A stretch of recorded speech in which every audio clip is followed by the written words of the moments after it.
Ja jūsu bērns pieskata auklīti, kurai jūs par darbu mēneša beigās izsniedzat aploksni ar naudu, arī tā ir daļa no ēnu ekonomikas, tāpat kā tirdzniecība bez čekiem vai naudas atmazgāšana. Tā skaidro eksperti.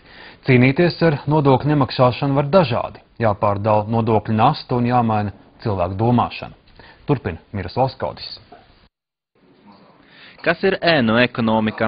Precīzas definīcijas nav, saka ekonomikas eksperti. Parasti ar to saprot preču vai pakalpojumu sniegšanu vai ražošanu, kuri ar likumu nav aizliegti, bet par kuru saņemšanu patērētāji nemaksā nodokļus. Biežāk sastopami ēnu ekonomikas veidi, kontrabandas cigarešu pārdošana un arī tā saukta naudas atmazgāšana. Pēc kārtējā noziedzīgā grupējuma aizturēšanas Finanšu policijas priekšnieka vietniece ļoti uzskatāmi skaidroja schēmu, kā parasti darbojas naudas atmazgātāji. Ceļš te Latvijā, viņš ir, teiksim, viņš nav pārāk sarežģīts, jo viņš ir standarts.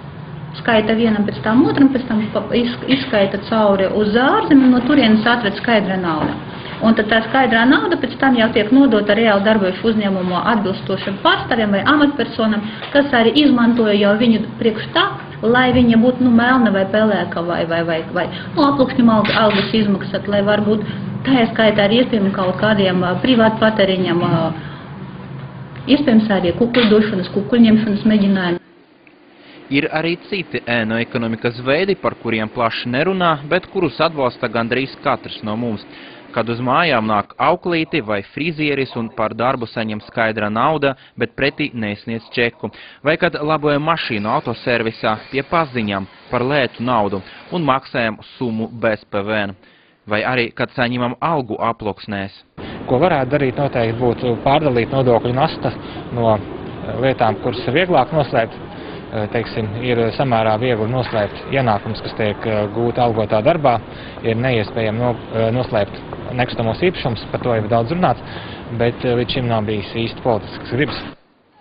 Nodokļu nemaksāšanu daudzi uzskata par pieņēmumu, saka ekonomists, jo parasti tas dzīvi neietekmē. Tāpat vidējā izglītība un neatliekama medicīniskā palīdzība ir par velti. Lai izskaustu ēnu ekonomiku, ir vajadzīga ne tikai politiska grība, bet jāmaina arī sabiedrības domāšana, uzskata ekonomisti, lai iedzīvotāji saprastu, ka nemaksāt nodokļus ir slikti. Miroslavs Kaudis, Māris Jurgensons, Latvijas televīzija.